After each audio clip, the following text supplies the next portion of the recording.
If you're ever dissatisfied with any part of the service, communication, I've seen tons of emails from you over the past years.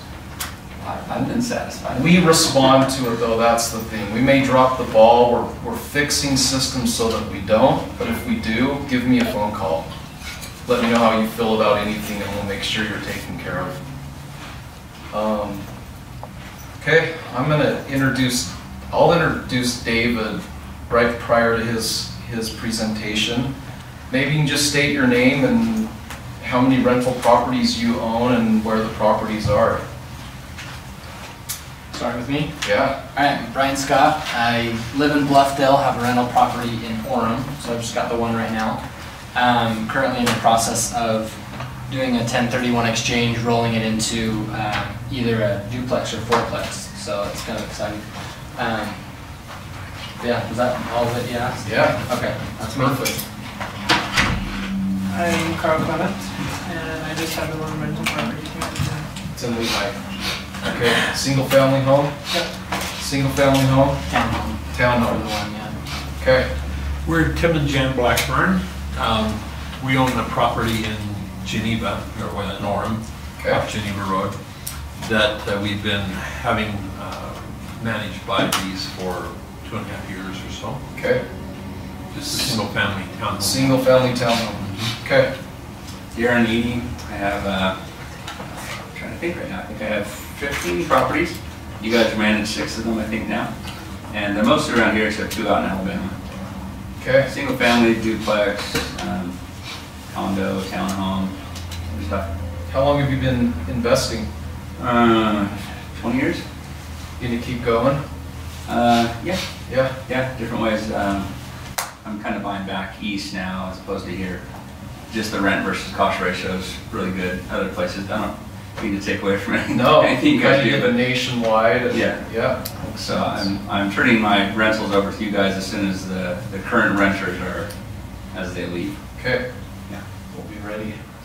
So we are Devi in the Prabhakar Krishnaswamy. We Okay. have 2 townhomes, both managed by Reese. Where are they at? One is in Pleasant Grove, one is in Lehigh. Okay.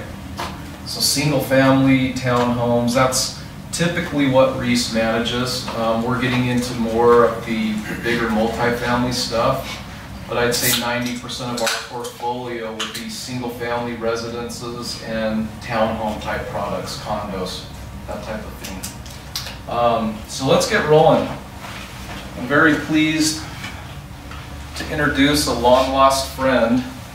We wanted to have a CPA come tonight and talk about relevant tax issues to real estate and rental real estate.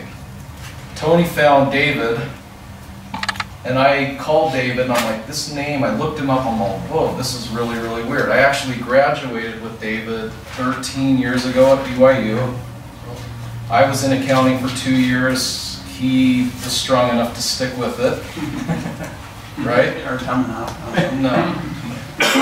So we're pleased to have him. He's going to be talking about IRS forms, schedules, tax benefits of rental real estate, tax implications of real estate. This is always a very dynamic, it's a dynamic conversation, a lot of new stuff. If you guys have questions, raise your hand, feel free to ask. We're going to go about 25-30 minutes and then do a Q&A with David at the end of that. Sound good? Okay. And now we got to just figure out how to get your presentation up here.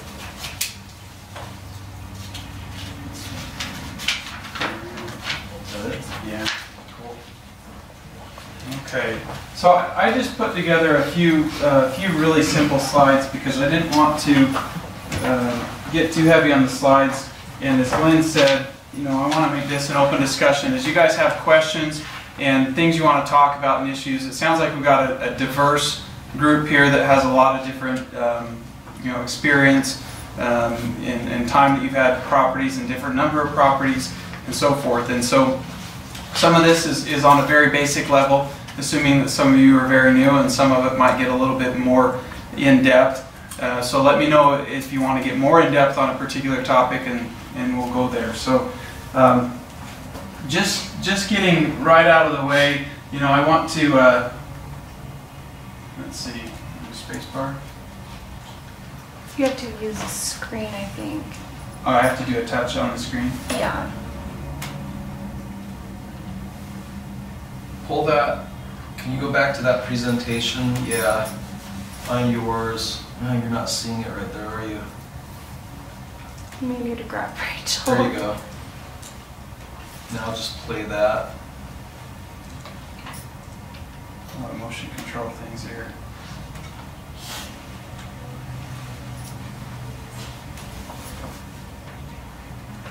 Make sure you keep filming the back of his head. Oh, yeah. That's really good, right? It's important. I'm not sure. Rachel, Let me grab Rachel. do you want to? Apologize, I'm not sure. Maybe She's our audio visual Up here. coordinator, so we'll get this taken care of.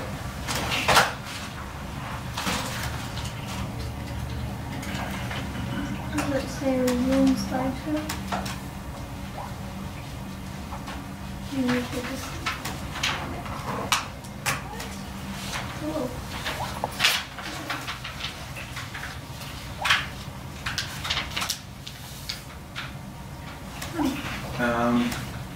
You need to save a copy to your drive. I apologize.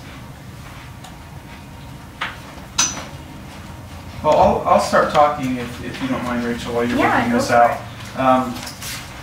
Just as an outline, and keeping it really basic, I want to talk about a few things. We want to talk about the entity of choice and the issues with what entity you select to hold your property in. Forms and schedules that are going to be relevant. There's some new changes in tax law that we'll talk about on particularly repairs and improvements you're making to properties. There's some new tax laws with this new net investment income tax that could affect some of you. We'll talk about, oh, thank you, depreciation. Yeah, so you just have to touch the screen There we when go. that works. There you go. And can you talk a little bit about your firm and position at the end of your presentation? Yeah, absolutely. Perfect. Yeah, I'll talk about that. Awesome. Yeah, as Glenn said, we went to school together, and I've been doing tax work since then, so 12 years or so.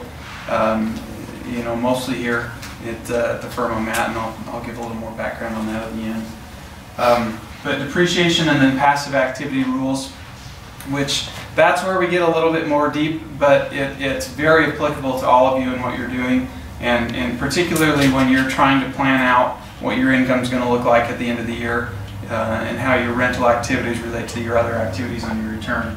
And it sounds like all of you guys have had properties where you've been going for a year or two, so you've got some background. On entity choice, it's just an LLC, period. Never, ever, ever put property in an S corporation or a C corporation. There's a lot of people pushing S corporations right now with some of the tax law changes, and they're great for where they're great, but unless you're a real estate developer and you're building homes on a large tract, LLC is the only way to go. There's issues where down the road with an S corporation, or even holding it in certain trusts, you could have problems if you wanted to get that property out and sell it, or if you want to bring a partner in and things like that. LLCs just have the flexibility, and so that's where we want to focus and stay. Now, whether you're a single member LLC or you have a partner, really just makes an administrative difference. If you're a single member LLC, as you know, you report the income from that property on your own 1040 on a Schedule E. If you want to put your spouse on the title of that property and put them in the LLC, now you become a partnership, and you've got to file a separate Form 1065 partnership return. So as you're going through this, a lot of people will jump into the rental and automatically put the husband and wife on the LLC as title, and then you become a partnership and you add a little more complexity, which might be what you want, but it might not, so just be aware of that. Can I ask a question really quickly, and it's something I'd like to know, as far as spreading the risk and subsidiaries. I've heard put every property in its own LLC. I've known of people who do that. Is that really worth doing? And that's really a legal question, right? Liability protection. Yeah. And I think most people that I work with do that, because if you got one property and somebody, you know, has an accident and they're going to sue you, then they can't come after assets in another property that you have. And as long as you keep those all as single member LLCs, the IRS ignores those, they're disregarded, and you don't have to file additional forms. It's fairly cheap and easy to set up a new LLC to hold that property. There's not a tax advantage, but yeah, definitely a legal advantage to doing that, protecting your liability. Good question. Thank you. Most of you guys, it sounds like, are familiar with these basic forms. Who in here has filled out 1099s for your properties? Well, as far as being involved in them, I mean, I don't think I fill them out. I think they're filled out by Reese Property. You're doing the 1099s? We do. Okay, so perfect. If we You guys handle are taking vendor care of them. services, we 1099 the vendor, Okay. and then we'll 1099 the rents received to the owner at the end of the year. Perfect. Perfect. Because that's one area that a lot of people don't understand and they miss and they don't get it taken care of. So there's a question that appeared in 2012 for the first time on your Schedule E, and we'll just pull up the Schedule E. At the risk of causing some problems here in the slideshows, but it asks if you filled out the 1099. And the IRS, it's becoming to the, oh, sorry, I didn't want to open that one. It's becoming to the point where the IRS asks us to be agents, and they want us to report. And so right at the top of that, you'll notice here, did you make any payments that would require you to file a Form 1099? And we're not seeing That's not up there. Oh, That's sorry. an issue. Yikes.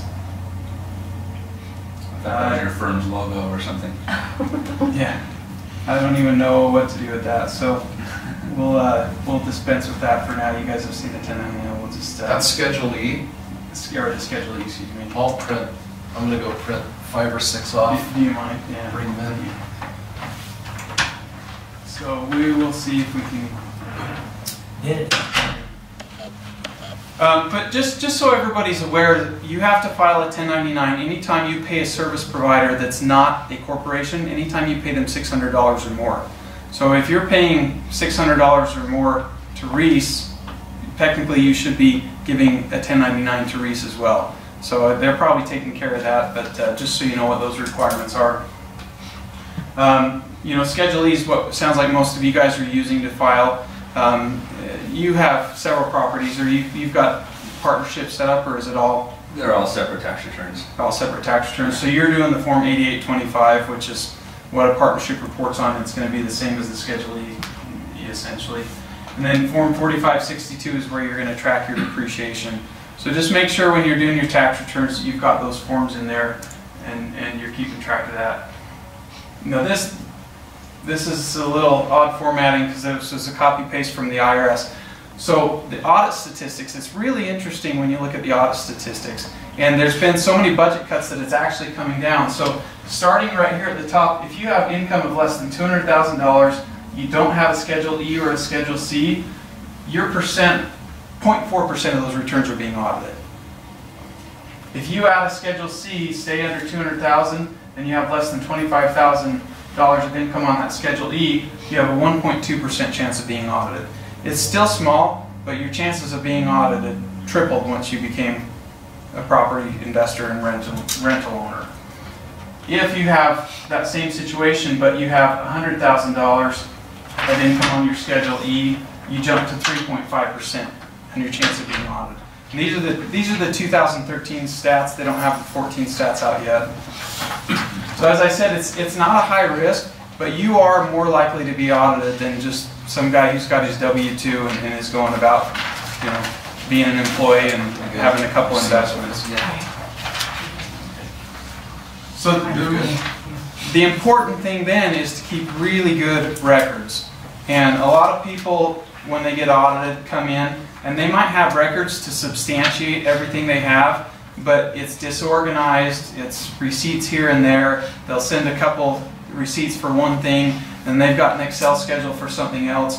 The problem you run into there and I've been in these audits, is the IRS is going to look at that person and say, man, this person is so disorganized, and this created so much more work for me as an IRS agent. Now I'm going to be ornery and I'm going to be harder on them, and that really happens. And so, to the extent that you have expenses that you're incurring personally outside of what Reese Property Management is doing, if you've got mileage and things that you're doing, if you're going out and doing some of the repairs, it's really important that along the way you keep really diligent, good records, because you've got a higher chance of being audited than somebody else. And when you do, if you can present that IRS agent with a really clean package, you've got your records in order, you've got your financials, you've got your receipts itemized out, you've got business purpose written down for expenses, they're going to be so happy with you, it's going to make an audit a lot easier. Hopefully nobody gets audited, but that's just the reality of it. Excuse me. Now, we'll talk a little bit more about records when we get talking about passive rules and how active you guys are in the rental, and there's some tax implications there as well that we're going to want you to keep really good records for. As far as your expenses, I think, when you look at the Schedule E, you can kind of see the categories of expenses. You guys can see what you're keeping track of, what you need to identify and have good records on. Reese is taking care of so much for you, and then you're going to have some additional expenses there as well. One of the big ones that people get confused on and have problems on is if you purchase a property, you got to look at your closing statement and look at your closing costs on that property. A lot of people try and expense all their closing costs, but there's only a certain few that you can expense. The rest of them go with the property. So if you go in and you buy a property for $250,000 and you've got some property tax in there that you're going to have to pay, you can expense that. If you got some loan origination fees, some points, you can expense that. But your title insurance and your appraisals and all those kinds of things, that adds to your property basis, and you cannot expense that. You then get to depreciate that along with your property, but it can't be expensed up front. So a lot of people run into that problem, try and expense those, end up with a big loss in that first year, and if the IRS looks at it, then you've got a real issue. So it's important that you're not just taking those and expensing them. So repairs and improvements, this is what I talked about, that this is really sticky now. There's new rules here that the IRS has come out with that are new just in 2014. And what the IRS has done is they've seen over the years people really abuse things, and they'll pay, they'll see some property owner, do major renovations or do an addition or whatever and try and call it a repair and take an expense on it. Well, the IRS wants you to capitalize that and then get your depreciation over 27.5 years. So there's been a lot of abuse, and so the IRS has tried to clarify. And in clarifying, as the IRS usually does, they made it more confusing. When you're doing repairs and improvements to the property, there's a few things that are going to be really important. One is it an improvement or a betterment? Is it adding value to the property? Or is it just fixing something and bringing it back to its normal condition? Is it an addition to the property? You're putting an entire new roof on, or are you repairing some shingles? Those are some of the factors you have to consider. Fortunately, the IRS has simplified things a little bit for small businesses and property owners like you guys, with some safe harbor elections that can be made. And this is where it gets a little bit more in depth, because there's an election that you can make on your return, and you have to make that election every year. But what it does is it allows you to say, if you have less than $10,000 of expenses, repairs and improvement type expenses that is, or 2% of your property value. So you got to look at that. So if you had a property that's $200,000 property, 2% of that is $4,000. So you got to compare that $10,000 and the $4,000, and if you have repairs and improvements that's less than the smaller of those two numbers, you can make an election to just expense them all in the year that you do it. So even if you buy some new appliances, typically you would have to capitalize those appliances and depreciate them over 5 years on your cost recovery. But you can make that election now where if it's under that threshold, you can just expense anything. So it's a really nice deal, but you know, you're going to have to make sure when you're doing your tax returns that that election is made in order to get that. Now, if you had that property for $200,000, you had $4,000 limit, and you spent $5,000, you can no longer use that safe harbor. You can't just expense $4,000 and take everything over that and capitalize it. Now you have to look at them all and see whether it's something that you have to capitalize or can expense. So, you know, as you get to filing season, I realize I'm getting a little bit in depth on this, but that's a big issue for most property owners that are going in. You've got a property that's getting a little bit older and you've got some repairs and improvements you want to make to that. You probably need to be talking to somebody when you do your tax return to make sure you're doing the right elections and to make sure you're not expensing things that are going to get you in trouble with the IRS. Can I ask a question about that? Yeah, please. Where are you getting your property evaluation then for the 2%? Is that your Your tax purchase or- price, your Only cost purchase- basis. Okay, Yeah. that's it. Okay. Yeah. And that can be tricky too, because a lot of people have a property that they lived in for 10 years or 2 years or whatever it might be, and then they convert it to a rental. You know, and so that's another issue that, you know, when you guys are going down that road, one of the things, the mistakes people make is they say, well, I bought this house for $300,000, and they don't look at, well, you know, we put in a bunch of new appliances, and that was $15,000. That was 3 years ago, and we completely replaced the roof, and that was, you know, another $15,000. So when you're converting your properties to rentals, you need to have good records and be able to go back and add all that up so you can get your cost recovery and your depreciation on those things. Let's see. What am I doing on time, Glenn? We're good. I'd say another 15 minutes. Yeah. Is that about where you're at? Yeah. Okay. So on your depreciation, just a few things to look at. You know, if you have a residential rental, you're depreciating things over 27.5 years. You want to make sure that you're pulling out the things you can depreciate faster, your appliances, your carpet, you know, window treatments, land improvements, like if you pay to put in a new fence, that's 15 years. So if you have questions on that when you're doing your tax return, you need to make sure you're talking to somebody and you're not just depreciating something over 27.5 years. The problem with doing it wrong is there's a rule. When you go and sell that property, if you have a big gain, you might have to recapture your depreciation that you took or could have taken. And that's the trick. The IRS has a rule that says you recapture depreciation that you did take or could have taken. So if you're depreciating something over 27.5 years, not only are you losing out on deductions if it's a 5-year property, but if you sell that thing, you don't get that deduction recovery. It disappears. So you really want to make sure you're getting things right when you put in new improvements that do have to be capitalized. New fences, appliances, carpet, you know, all those kinds of things. A biggest mistake that a lot of people make is when they buy their property, you go in and buy a home for $300,000 as a rental, and you start depreciating $300,000. Well, the IRS is going to nail you on that every time because part of that purchase price is the land that sits beneath the home. And so you need to make sure that you're breaking out the land. And typically, the way that people do that is the property tax notice.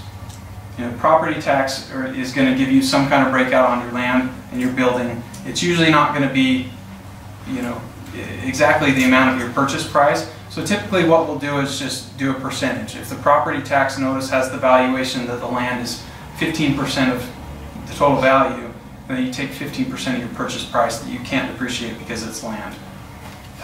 But I get returns that I've taken from people preparing themselves and even from other CPAs all the time when people are just depreciating that full amount.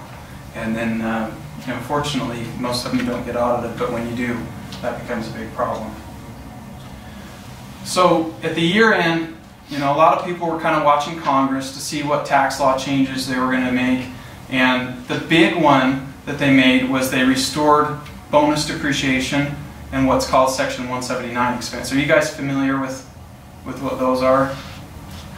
Well, we may not need to address them. It's a big one for businesses. 179 expense tells a business how much they can deduct up front. Instead of having to depreciate something over 5, 15 years, whatever it might be, you can just take a one-time deduction up to $500,000 up front. And the reason I put this in here, because that was in the news a lot lately, it was the big tax law change. And I just want to make sure when you guys hear that term Section 179 expense, you understand that does not apply to rental properties. So somebody might get in your ear and say, hey, there's the Section 179 expense, and you just put in a bunch of new appliances, you can take a deduction on that as a 179 expense all at once. You can't do that. Rental properties are prohibited from doing that. You do get the bonus depreciation though. That's 50% bonus depreciation on assets that were placed in service at the end of 2014. That's kind of a law that they renew every year, or maybe not, and we just never know where it's at. But you know, as you're doing your tax return this year, if you have made improvements in 2014, keep in mind that you can get the bonus depreciation on those that you had to capitalize. We talked about the new regulations already. So I want to talk a little bit about passive activities. Are you guys familiar with that term? Passive activities, yeah. Most, but not all. So passive activities, the IRS defines passive activities as activities where you are invested in a business but you're not actively working in that business. So if you have a 5% interest in your brother's business and he runs a hardware store, you are passive in that because you're not involved in the day-to-day operations, you're not the manager, you're not making the decisions. Rental activity is by definition, by IRS definition, a passive activity. So it's really important when you are planning, you know, whether you're doing financial planning or you're looking at your rental on your tax return, that you know passive income and passive losses offset each other. But you can't, if you have a big loss on your rental property, you may not be able to deduct that loss because it's passive. So there's an exception to that rule where you can deduct up to $25,000 of your loss on your rental property. There's restrictions on that though, and these are really important for you guys in particular. The restriction is that your adjusted gross income is less than $100,000. If it's more than that, there's a phase out up to $150,000. So once you hit $150,000, you can't use this rule anymore. And then the important one is your active participation rule. Now, this is really key for you guys because you're using a property manager. In order to have active participation on your property, you have to be the one making the final decisions. And the IRS, and I'll actually read from the IRS audit guide what they say about that, just to give some background.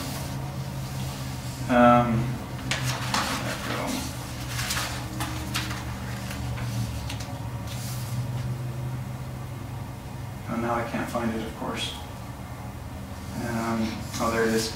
As long as a taxpayer participates in management decisions in a bona fide sense, he actively participated in the real estate rental activity. There's no specific hour requirement. However, the taxpayer must be exercising independent judgment and not simply ratifying decisions made by a manager. Typically, in your first couple of years of owning your rental property, most people show a loss.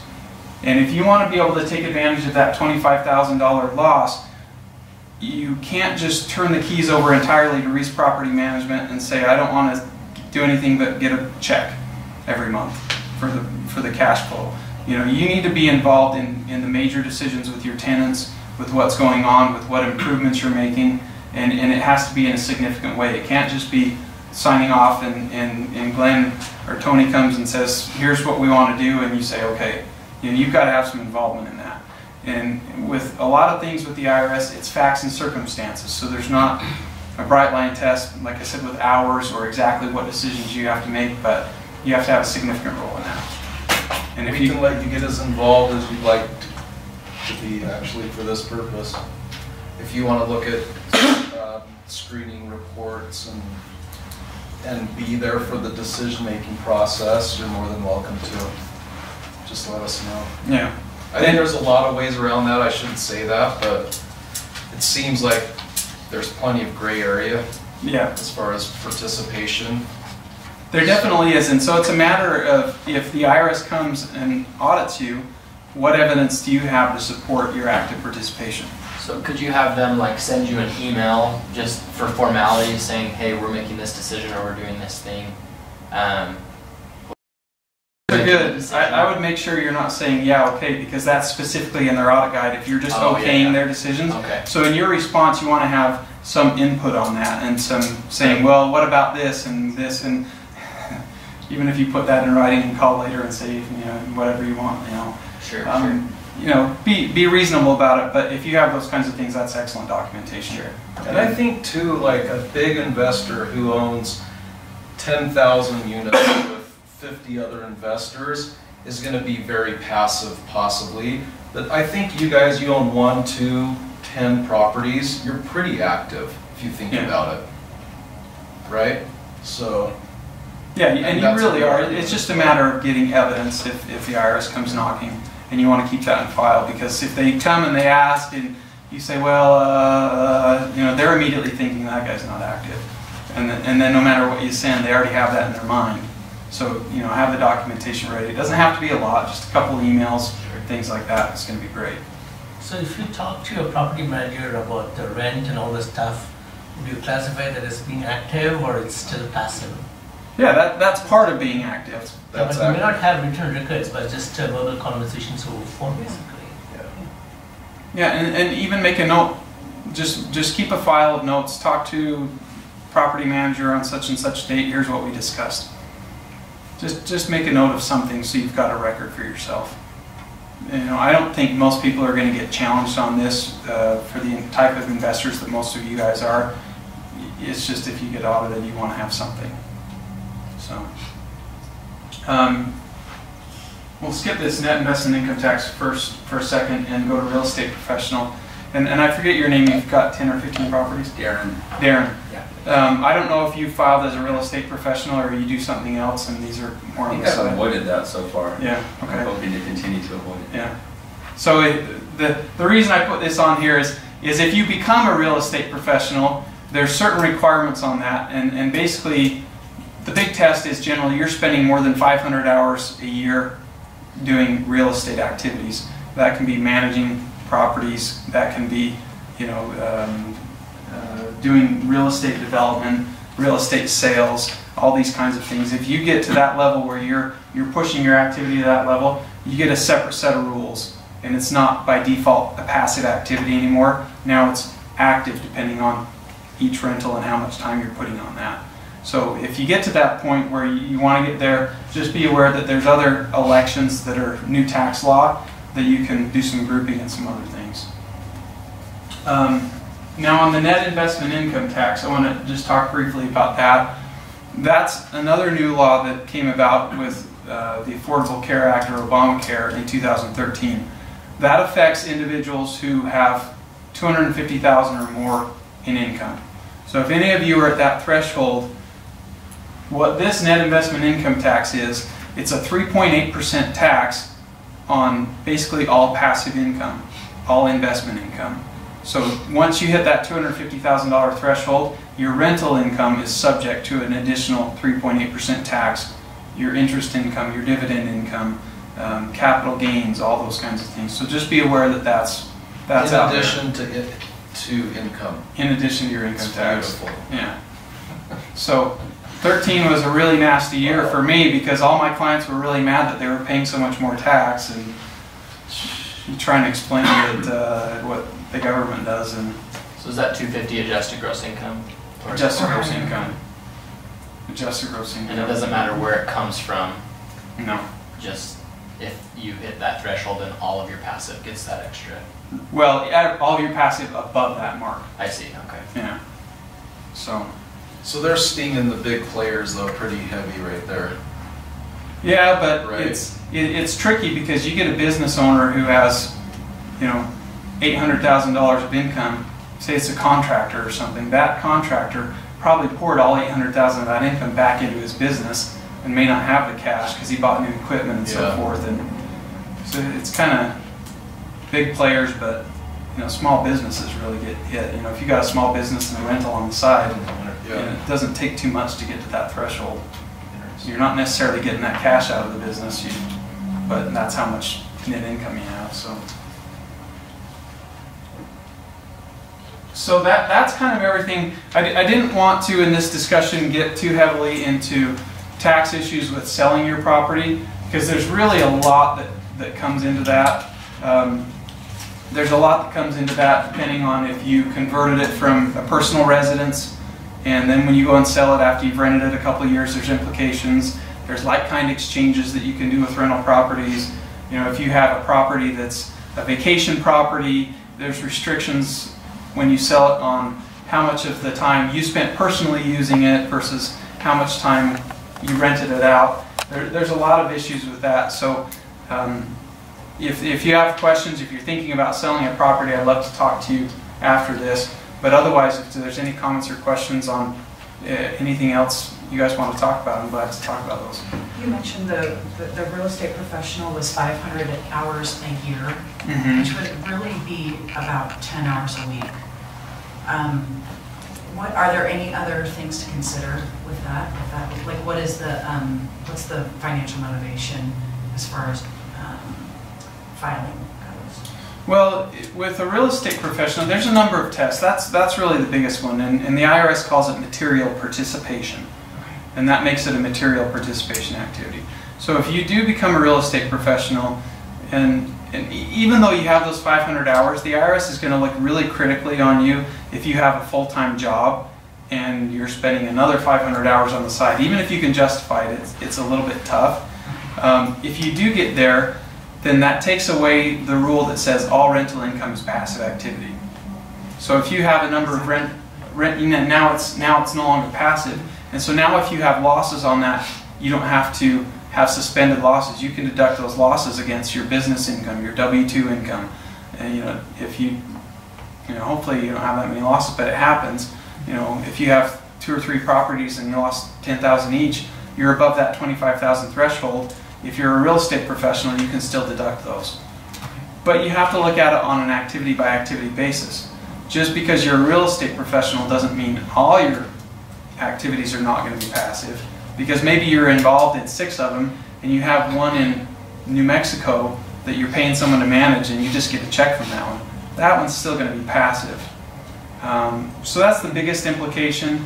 There's also certain elections and rules you can make regarding grouping those activities, and if you make election that you're going to group all your rental activities, and maybe you have a real estate license and you're going to sell, you can group all that together and treat it as a single business, and then all the gains and losses and income offset together. Okay. So those are the biggest issues with being a real estate professional. It's really that passive rules that comes into that. Any other questions? You mentioned briefly you live in a house, you move out, you turn it into a rental. What would you recommend the changes that you make to? Because when you own it personally, it's just it's not in a business, or an LLC. So what transitions would you make on the property and how you own it? Well, clearly you want to get it into an LLC, and just for liability protection standpoint.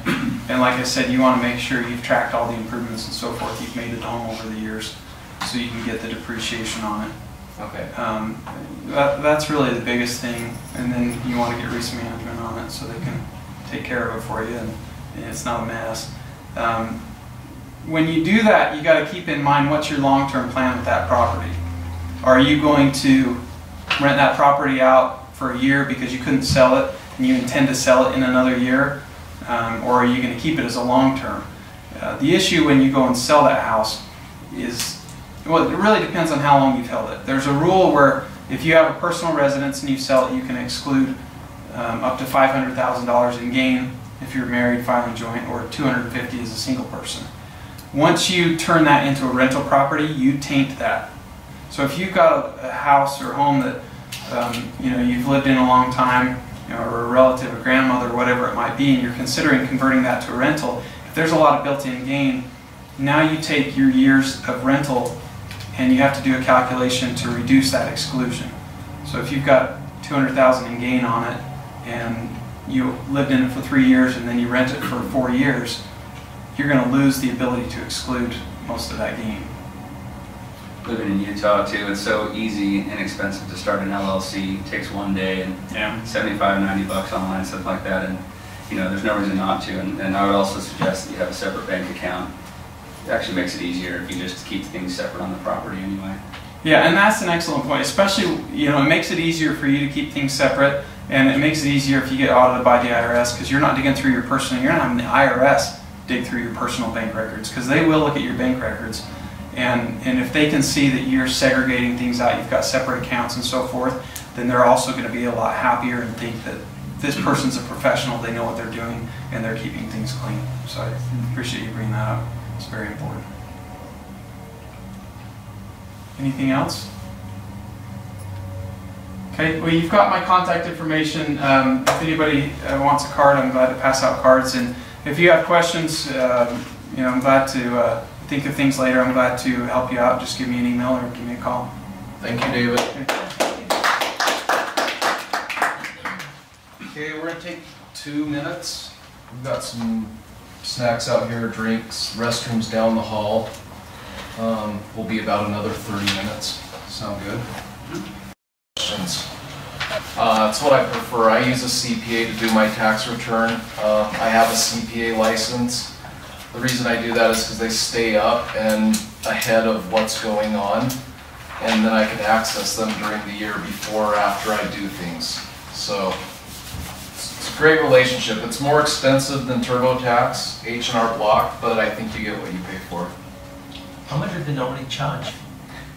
He's about $350 for a personal return, somewhere in that ballpark, and then they'll add per schedule. They usually save you more than they cost you, though. Yeah. In my experience. Oh yeah. Yeah, I saw a CPA get a client back $40,000 refund, being able to call it or deem it a 1031 exchange. She had no clue. She just brought it in, and he sniffed that out.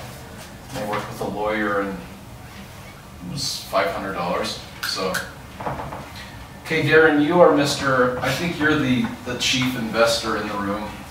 All right. Yeah. You've got more rental properties than I do. So we're talking about performance measures right now for about 10-15 minutes. Is there a specific performance measure that you look at when you're qualifying a property or strategizing? I haven't actually purchased around here for a while. Okay. My current performance measure is how many phone calls I get and how much time it takes out of my day. Honestly, I love the properties that don't cause me any stress or trouble at all. Okay. And I like working with your crew because it's typically a pretty fast phone call. Hey, this broke. You want to fix it? You want us to take care of it? You want to call your guy? Whatever. And yeah, just for me right now, with as busy different things I'm doing, my performance is just the measurement is just how much I'm bothered by it or not. Okay. More qualitative then. My dad, I grew up in the residential rental business. I was down doing repairs and maintenance with him when I was 5 years old. He wasn't educated in this. He was a school teacher, and he ended up with 50 properties. He doesn't know what a performance measure is. He doesn't know what really anything on his tax return is. So I think there's something to the qualitative side of it. I think that's pretty common. So we're going to skip a bunch of these more technical ones. I thought it'd be fun to show you what's out there and what people look at when they're valuing properties and looking what to invest in. Debt coverage ratio, loan to value, gross rent multiplier, net present value, cash on cash, internal rate of return. Any of these sound familiar to anyone? Rate of return, does it mean how much you've invested and what you're getting back? Yeah.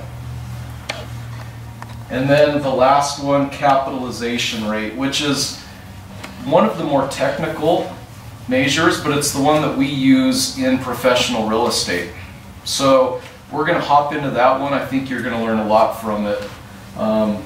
Raise hands if you have any questions, please. So the cap rate or capitalization rate is a formula. It's net operating income divided by fair market value. Okay, so to break this down, we need to figure out what net operating income is. So the cap rate is really a relationship of those two numbers right there. I don't expect you to be grasping this right now, but into this you'll start to make sense of it. Okay, so net operating income would be our income minus our operating expenditures. So if you get that Schedule E out as we go through this next slide, you'll start to see how this comes together. Okay, give me an example of income in the rental property business. What's the main one? Rent. Rent. What's another one? Appreciation. Not for this purpose. Cash. What do we get cash from tenants for? Deposit? Advance. That one's not income, it's a deposit. I'm going to give you one and then I'll let you guys try again. Parking, for example. So a big complex leases out, you know, premium parking spaces for $10 or $15 a month. That's included in our income. Another example here, we can do it for you guys if you would like to. Oh, I'm sorry, laundry would be another one where Could you do our laundry? you've got, yeah, I should have waited before I said that. You've got a multifamily complex of 100 units, you can make some pretty good money on laundry and provide that convenience to the tenants. That would be income for net operating income purposes. And this is what we can help you with, pet income. We're starting to do this. If you allow a pet in your property, we'll get a pet deposit. We can also get an increased rent, pet rent that will go directly to you. We just had a tenant volunteer $90 on a $1,000 rental. They love their dog that much. A month. Yeah, that's tempting, right? Pay for carpet over, no? Darren says no. Oh, no. Okay, Yeah, not when you cleaned up cat pee okay. that not only spoiled the baseboard, but the bottoms of the doors and, I'm a no pets landlord myself. yeah. Now, do you charge management fee on the pet income? No, we don't. We wouldn't. Okay. That would pass through.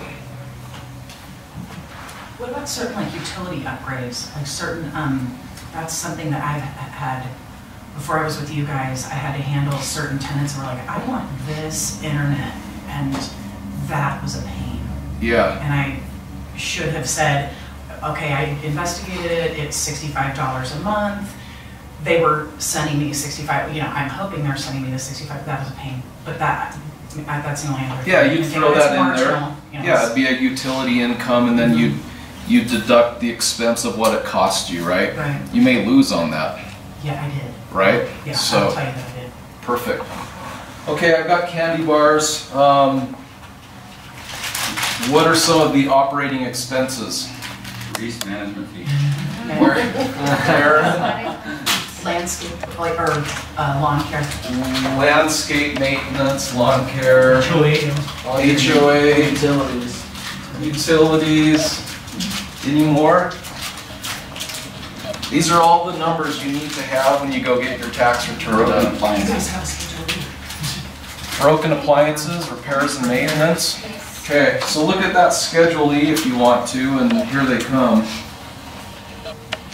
Advertising. Association dues, the HOA. Cleaning. Repairs and maintenance. Insurance. You guys all pay insurance? I had a question for about insurance. Yeah, let's Can I talk ask you about right it. now? Do you have a blanket policy? Do you guys have a blanket policy, or no one that does blanket policies on multiple properties? We're covered as far as our interaction with your property Yeah. and our vendors. Like a bond or something? Yeah, Do you have any vendors that would do a blanket policy on multiple properties, do you know? I don't, but I can find that out for you. You Yeah. Go ahead, I said a bunch. If you own a townhome, Generally, the insurance for the sheetrock out is paid through the HOA, and a lot of our owners forget to get that inside portion. Contact your insurance agent. They're cheap too. Yeah. If that burns down, you may end up with just sheetrock and stucco and a roof, right? So protect yourself that way. Professional, that would be your legal fees, your CPA, you can throw that in there. Eviction, attorney, etc. Management, pest control, property taxes. Anyone have those? Yeah, we get to write those off. Utilities. Okay, and utilities. So net operating income is essentially this income over here less these expenditures. What are the ones that we're not seeing up here? Interest, depreciation. Any capitalized cost will not be in here. And then our financing, it assumes that we own the property outright in that calculation. Okay, so here's an example. 1234 Hawthorne Street, unit number C. Owner owns one of these. He's got rents on a yearly basis of $15,600. He's got a pet fee income of $300, so his gross income is $15,900. Expenses, insurance $360, management fees, HOA, property taxes, repairs and maintenance, utilities. Total operating expenses are $45.98. So that leaves him with a net operating income of $11,302. So I'm going to show you a really quick valuation of this property as far as we do when we're valuing commercial properties to see what they're worth. So we said the cap rate equals net operating income divided by the fair market value. Okay, so we know this number now. Brian, you got a calculator? Yeah. 11,320. 302. We don't know fair market value. That's what we're trying to solve for. Yeah. Was it doing weird things? No, I don't know why I had it. I was like, oh, was it in your pocket? Yeah, no, I was just Good holding thing it I had and I my- thought it was my phone and then I was like, wait a minute. Good thing I have it locked, right? I put the code in 5 times, it seems to be locked for good. So cap rate. Cap rate's kind of the return. It's the return, it's what a property should be. That percentage is what a property should be generating in income before we consider interest and depreciation. So that we can look at apples and compare them to apples when we're out there looking and valuing properties. Does anyone have a question with that? Is it a bit complex? So the more positive is the higher rate or lesser rate? So we'll talk about cap rates. Right now, cap rates in the area are somewhere around 8%. That means if you pay cash for a property, after you pay your expenditures, you should have about an 8% return before debt service and depreciation. So this number right here moves up and down as the value of real estate moves in the market. This is how we value it. So right now I know for a fact that the cap rate in the area is somewhere around 8%. Okay? So if we plug that in, we need to solve for x. Does anyone remember how to do this? Algebra nightmares. So what do? We go x Divide by 0.8. Just if I could switch the X and like that, well, you and then don't we need to can do go that. like That's that. not it. Oh yeah, you can just switch those two. Just switch them. That's the shortcut. 0.08 equals x 141, 275, 141 275. 275. When investors are looking at rental properties, this is the calculation that they're doing. Okay? So I've taught you a performance measure, and we're gonna talk about the significance of understanding this for you as a property owner, whether it's one property or 10, and how significant little changes in net operating income affect this right here. It's huge. We want to make as much money as we can, and we want to pay as little out in expenditures as possible, right? That's what we have in our minds. So I'm going to kind of teach you guys how to balance that. Does anyone have any questions? So this is just considering the income from the asset. It's not considering the asset value at all. That is the asset value. That's what the investor would. But as that fluctuates, that changes the cap rate, correct? Clearly, because it's part of the. Absolutely. formula. Yeah, so as your net operating income, if this goes down, what happens to this? So if this goes down, this one tanks. Oh. If Right. the top one goes down? Yeah, so if net operating income decreases, if we're not making very much money, the value of the property is going to decline. Does that make sense? As an investment property. Yeah. That's the relationship.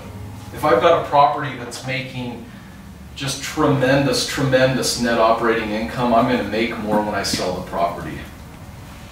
Does that make sense? Okay. Is that the price you will get if you try to sell it? Yeah. Okay. Yep, Or at exactly. least you should try to get that kind of price. So that's what an investor is going to come in. They're going to look at your operation and they're going to say, okay, what is your net operating income? I know what the cap rate is in the market. Here's my offer.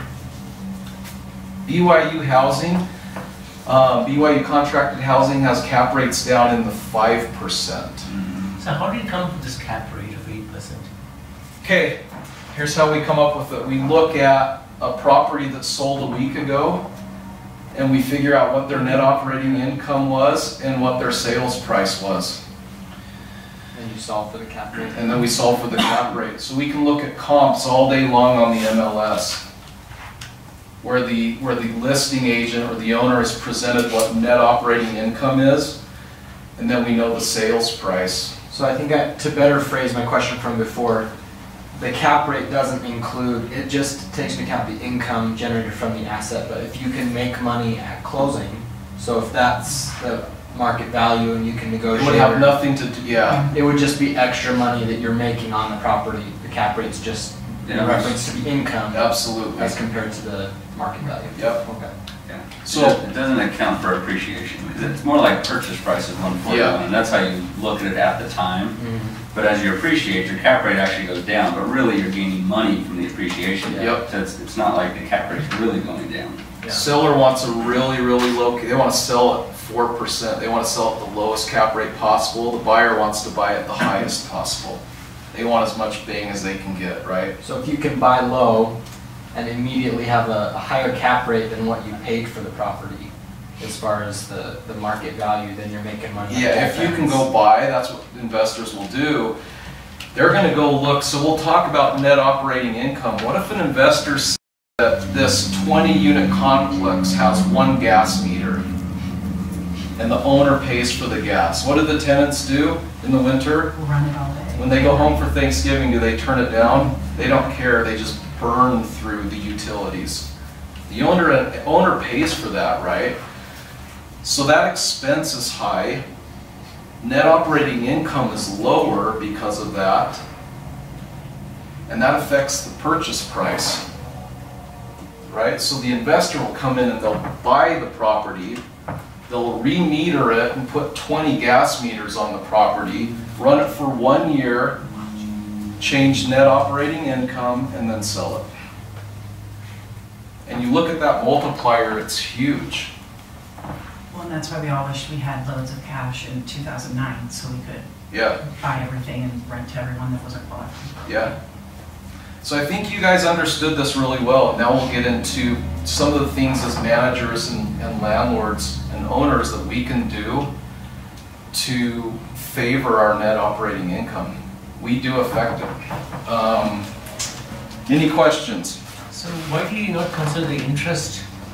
If you're taking a loan to purchase a home or a townhome, which you're renting, Yeah. you're paying interest, no?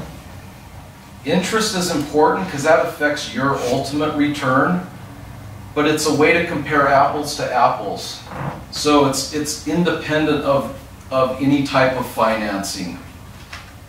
Does that make sense? Yeah, because one person's financing may be Exactly. private money, and the other person's may be bank financing. Yep, exactly.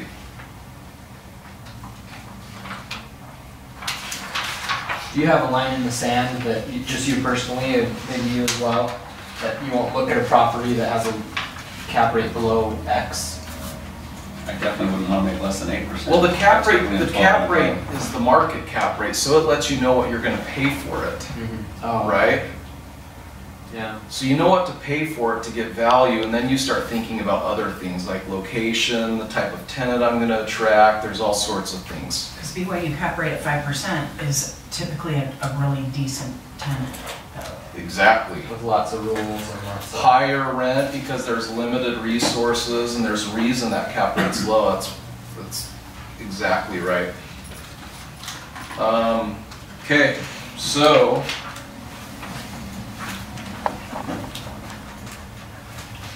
we're going to talk about, I'm going to move over here now, internal, external implications. We're talking about asset maintenance right now. Repairs, maintenance, why we take care of the property.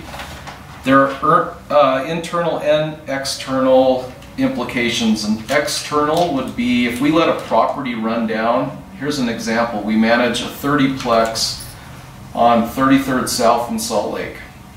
We've been managing it for about 2 years now.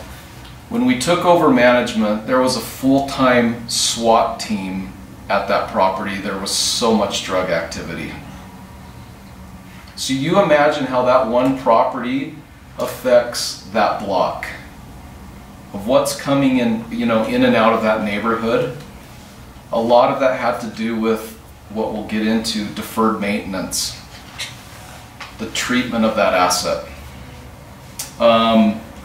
Internal implications, the morale of our tenants, how they feel about, the home they live in. So that's an example of internal. We're going to move pretty quickly here. We've got 3 maintenance types. Number 1 is preventatives. Can someone give me an example of preventative maintenance? Fixing something before it breaks, just Well, because it's getting old. servicing your, like Exactly. your furnace. Servicing. Yeah, Servicing your furnace. Getting off your sprinklers. yeah. Winterizing the sprinkler system. Going in and taking caulk out and recalking. Does anyone know an organization in Utah that's really good at preventative maintenance? The LDS Church is really, really good at it on their chapels. Marriott. Marriott. Okay. Their hotels and all Curative maintenance. What's that one? This is the one you guys love as owners. Hot water heater blows up, floods the basement. That's curative. You've got to go in there, you've got to clean up, dry things out, spend the money to get a new water heater. Okay? The third one is relevance maintenance. Anyone on the same page? Get an idea of where I'm going with this one? A great example of relevance maintenance would be Fashion Place Mall. Does anyone go there, know where it is? 215, like Yeah. 215 State. Yeah. Versus Southtown Mall or Valley Fair Mall. You ever seen that with the malls? How they'll start to deteriorate and you watch the quality of stores starts to change and the clientele at the mall starts to change. Does anyone see this in other businesses? Where things get run down? Marriott's a great example. Yeah, it really is. Restaurants. Restaurants can happen as well.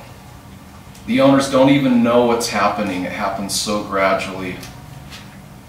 Their customer base changes, people stop coming, right? So relevance maintenance is something that we're concerned with as well. Keeping our property relevant to its best use in the neighborhood.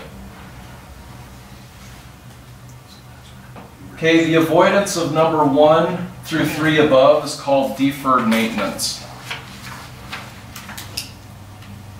And this is a short-term mentality. This is like, you know what, I want to make as much money as I possibly can and do as little as I can as an owner right now. I just want the money part of it, right? I don't need to fix that. I don't need to winterize. I don't need to caulk. I'm not concerned about the gutters, okay? Deferred maintenance is very common with automobiles. How many people change their oil every 3,000 miles? Do you? I drove my car 50,000 miles before I changed the oil once. It's a true story. They'll go a while. People don't like that. Preventative maintenance with a car, when you go and you get your oil changed and they come in and tell you that you need an air filter, you need new brakes, you need spark plugs, what do we usually do? What is it? What has to be done? Yeah, I'll think about it. We'll talk about this next time. We usually just, you know, sidestep this. Cars are depreciating assets though, right? Cars usually don't increase in value. Our rental properties are very, very different. Those can appreciate, right? So bleeding of an asset, that's that mentality of saying, you know what, I'm going to make as much money as I possibly can off this thing. I'm not going to repair it. I'm not going to keep it nice. You can end up in a bad spot.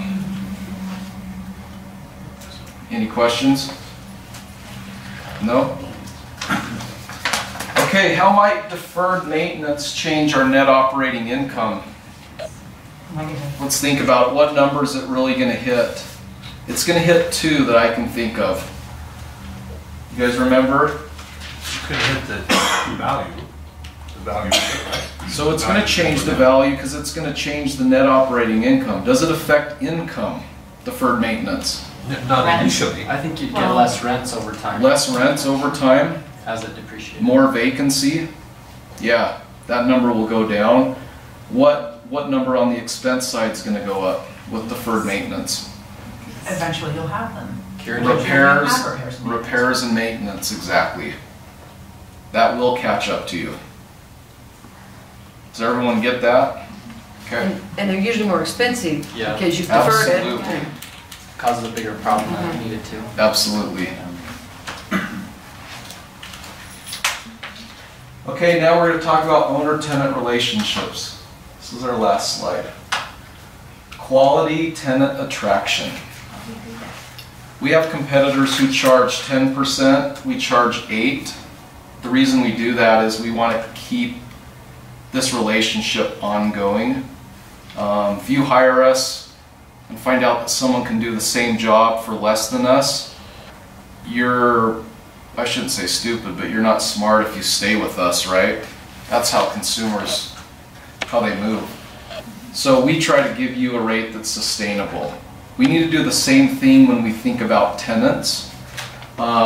This is something I teach and instruct the property managers to do every single time they're working with you guys in determining what a property should rent for. So let's say on a townhome, the maximum rent possible in the marketplace is $1,400.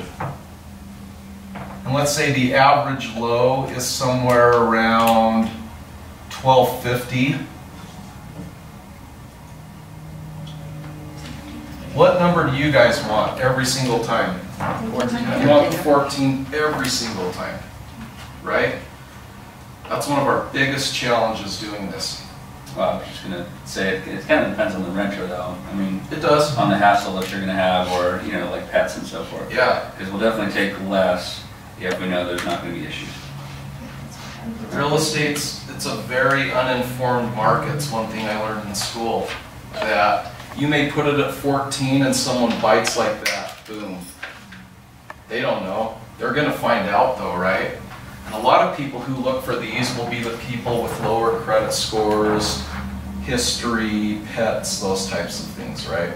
So we try to find a sustainable sweet spot it may be $13.50. Well, you may lose $50 a month, that's $600 a year. This tenant's likely to stay twice as long though. And that's the biggest cost to you as a property owner, is turnover. It really is. If we can find this, oh, go ahead. But how do you find that tenant, sustainable tenant? So let's think about this example right here. Let's say I put this property on the market, considering this, for $1,500. How many applications am I going to get the first week? Very few. I would say 0. What if I put this same property on the market for $900? How many applicants do you think I'll get the first week? I'd say 100. In this current market, I get 100 people to pick from. So I'm going to get my 700 credit score, I'm going to get the right income. Does that make sense? As we get closer to this sweet spot, more people are attracted to the property. We've got more to choose from. Questions? That's quality tenant attraction. Of the property. Typically, the tenant with the 700 plus credit score isn't looking for a deferred maintenance type situation to live in. They want something that's maintained well, that's clean, that fits the neighborhood, right? That's where you can help us. That's where you can change net operating income and increase the value of the property. Okay, tenant appreciation. This is from one of our competitors. It's a nationwide competitor. 10 things good tenants hate. 10 things that good tenants hate. The type of tenants we want in our property. They hate being disturbed, having no place to park, landlords who don't do what they say they will do, ignored repair requests, surprises, the bad type, feeling unsafe, other occupants or tenants who ignore the rules, landlords who do not respond to complaints, rudeness by landlords, and then number 10, this one really shocked me because I heard the statistic and it made no sense to me. It blew me away, and I'm gonna ask you guys, what is the #1 reason why tenants leave the property after the initial lease term and they don't stay? Rent increase? Nope. Poor neighbors, bad neighbors, no? $40 gift card. Lack of they don't like- security? Nope. They don't like your bishop. These are great issues. They feel unappreciated. Oh. Can you believe that? It's crazy, right? I would have never thought of that. But they feel underappreciated. They pay that rent every single month. When's the only time we call them? When there's a problem. So the owner has to call them. We call them. Okay, so we are developing systems at Reese to make sure that your tenants feel appreciated. Birthday cards, just random phone calls, just checking in, how are things? How are you doing? Stopping by the property not to peek our head in or poke the head in, do an inspection, but maybe to deliver something to them. I give my tenants gift cards. It's crazy. It's $20, $25 a year as a little thank you. They love it, and both of my tenants have been in my townhomes for 4 years now, and I've had rent increases on both of them. And it's easy. When you have a good relationship, I can just say, hey, you know what, costs are up, rents are up, they get it. That one's huge. You guys can contribute to that. You can make them feel appreciated by taking care of deferred maintenance, their maintenance requests, okay? Would you give our tenants gift cards from us and take it off our? Absolutely. Yeah. Love to. Good idea. Yeah. Good? I think I'm missing some notes, but we're good. No, we're good. Last one, problematic tenant management. It's a fun one for us. We deal with so many random issues. We just had a tenant call. We got a call from the police in Las Vegas and told us that one of our tenants who was living with his partner, an older fellow, the partner died, and this guy just stayed in the home with the dead partner for 10 days, and then he was getting really sick. So he called the police, the paramedic, and said, I need help. They rushed there. This guy's pretty much dying. They go in there, 10 cats and 7 birds flying around in this apartment. And dead body. And a dead body. Yeah. This is the kind of stuff that we deal with in the same complex. We've been managing this for 2 months now. It's a problem type property that we're fixing. This is the kind of stuff you deal with so we don't have to. Yeah.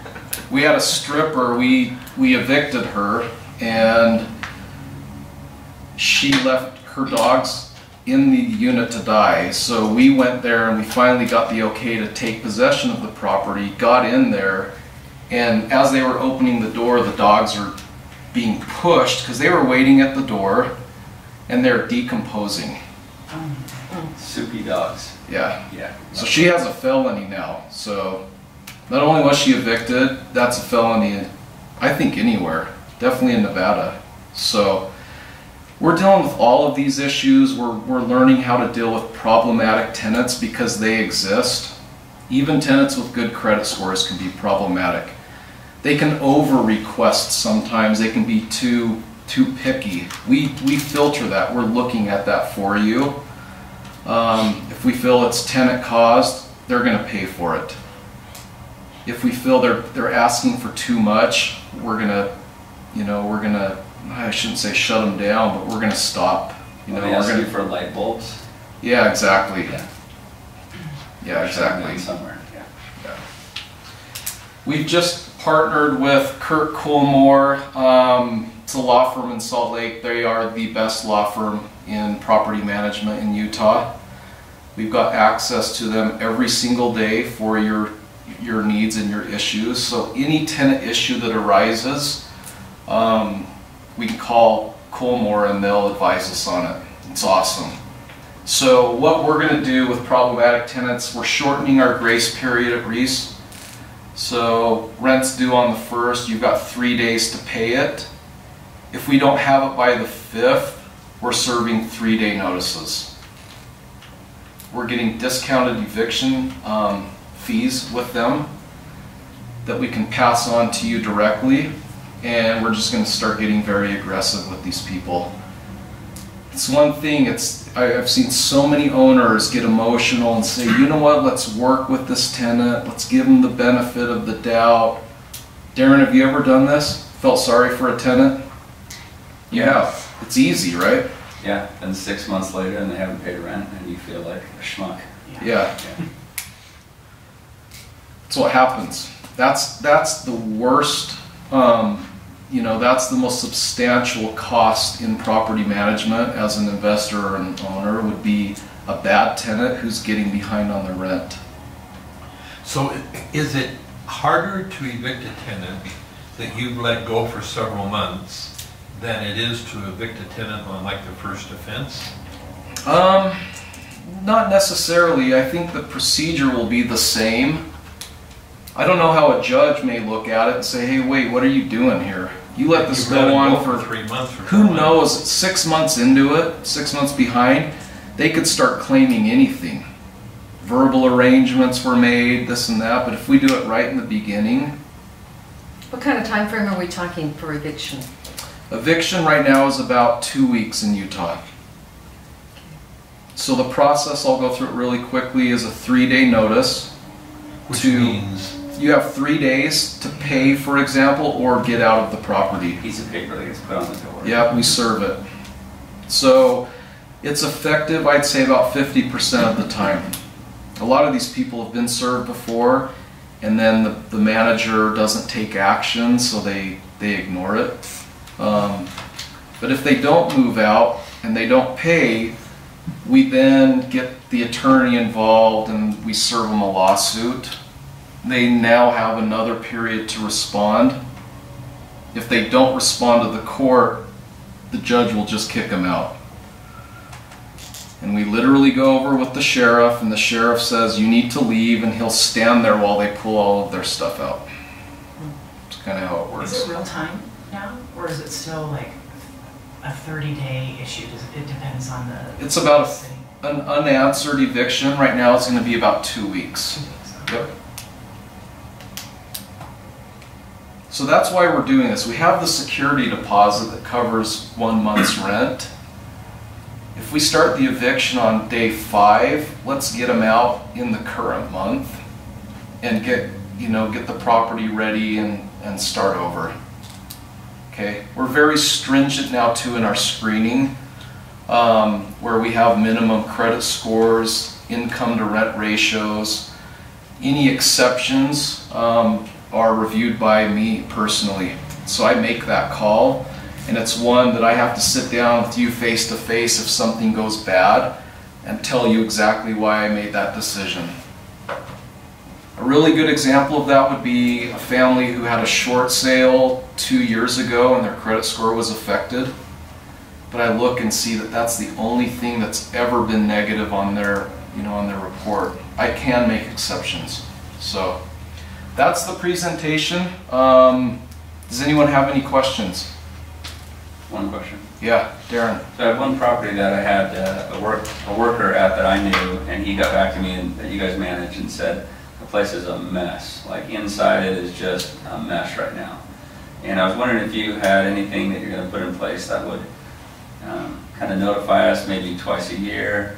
Yes. The condition of the property. I'd be happy to give a discount if it's kept in good condition. Yeah, we have. But something with maybe even pictures that we could just go, okay, it's. Because we don't see it otherwise unless we drive by the property, so just be nice to know that it's being taken care of. Here's a picture. Yes. That was part of what brought me to you guys. So your properties are inspected. We're 3 weeks away from having these digital, where you guys will receive the inspection report with photos. Oh, okay. So you should Inspected how, twice a year? 4 times. 4 times. So on a 1-year lease, there's the move-in inspection. That's the most important one. We'll do an interim inspection within the first 4 months. We'll do a yard inspection. And then at the end of 1 year, it's the move-out inspection. Or if they renew, we go and do another interim inspection. And so you will inform us. We don't have to come to you to inquire. No, we will be sending those out where it's a requirement that you get the inspection report. Okay. Whether good or bad, you guys are going to get it. Okay, and that's as This of is now? the photos, right? Yes. This is something new, is it? Because I haven't got any of this, till I go being the property manager. Brent does inspections, but it's not getting reported properly. We know about. But we're learning, whoa, our clients would be so happy if they just saw that. It's that peace of mind, right? How long after the first year? How often after the first year? After the first year, we'd probably do 1 inspection, 1 interim, and 1 yard. Okay. So it'd still be the 4. So the interim is the inside inspection And outside. and outside? Yes. And then the yard one is just outside? If the tenant's responsible to maintain the yard, we will do a yard inspection. And that one happens in June to make sure the sprinklers got turned on, lawn's not dying, just to kind of to mitigate So for that. 2015, when do you think we'll get the reports? I can have you reports personally. You can just send me an email and I'll get all of you guys reports right now. Yeah, because I don't think I got any reports. You bet. I had to go Tell us call Brent to try to get it from him, otherwise I don't. Send me, so we have property, there's a lot of new things coming. We've got employees who will be doing inspections only. That's their job. That's what they're trained in. They're going to be able to do them from their mobile device and go in and knock it out real time and then send you guys a report. So if I remember, if I'm hearing you right, it has not been part of what you've done is to send us reports, but We from have not sent reports. in the past, but in the Yeah. future, that's coming. Yes. Okay. We requested it when we switched from our previous. Will you send me an email and just request your No, but reports? that was part of our coming to you guys, was we had not gotten them from a previous management company. Okay. And that was what you guys, Yeah. were doing. Yeah, that's what I was saying. It is, That communication is a biggie. It's huge. And that's what we're learning is we need to stay ahead of you guys and not behind you. But I don't want because you- you have the access to the property, we don't have. Yeah, Right. Now, are we absolutely. allowed to go inspect the property ourselves, or we are not allowed to go? You look at it? can, whenever you want, 24-hour notice. So, but we have to inform you first. Yeah, you have to inform the tenant. Okay. Is it Brendan at Reese PM? It's Glenn, Glen at Reese PM. Or Glenn, if your name's Glenn? Yep, One in. one in. I have seen it. That's good. Yeah, Because it that's is. been our biggest challenge is communicating with the individual that's supposed to be. We've continually had to get after him or keep calling him and what do you know about this or what do you know about that? And Yeah. did this get fixed or did this get fixed? You guys, you Yeah, guys, same Same problem, problem. we will not get a call back and I stuff don't know like if it's that. the same That's person. strange. So if there's an issue and we're calling the same, issue. same problem, Yeah. but the same issue. It's very common because we're not staying ahead of you. Yeah, we just would like to know, if there's an issue and it's repaired, then we want to be called and said, okay, Absolutely, this is taken care of, you don't have to worry about that. Instead of, did it get done, did it get done? absolutely. So we're doing a lot of things right now. We're hiring, we're expanding our office. We're gonna have client care representatives who are on the phone pretty much all day long, taking inbound tenant calls, taking inbound client calls, so that tenants no longer have to wait for a property manager to call them back 8 hours later or the next day. And that'll be set up for you guys as well, just real-time information. It's a really, really difficult business. There's whatever business you really love, whether it's Costco or Walmart, Starbucks, the things we like about those businesses are they're consistent. Our expectations are generally met every time we go to Costco. We don't walk out of Costco going like, man, I hate this place, right? Property management's very difficult, and there's no big Costco of property management companies. No one's taken it to that level. And that's what we're trying to accomplish, and the only way we'll be able to do it is with consistent delivery. It's got to be consistent. Owner gets the inspection reports every single time they happen, and they know how many to expect. When I imagine kind of like what you were saying on a maintenance report through the same system, we could probably get those maintenance reports as well. Yeah. Could we not? Yeah. Our service department with Corey has gotten a lot better. He's awesome. He's very good. Yeah, Corey's awesome. Is he the one that calls us? Maybe, but Corey- Heather's awesome. I was on service. Yeah. So, if there are hiccups, if things happen that you're not expecting, I just gave you my cell phone number.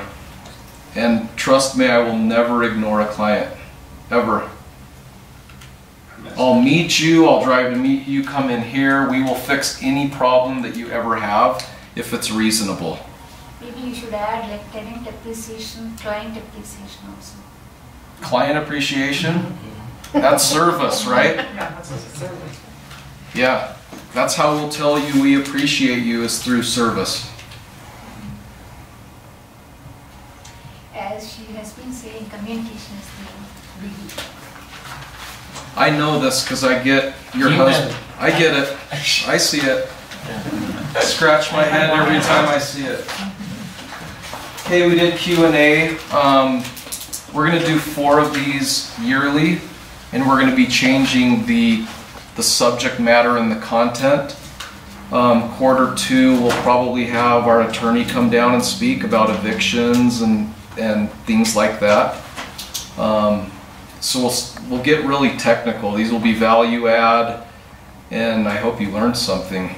Darren, did you learn something? Yeah, great. Okay, good. Thank you, guys. Thank you.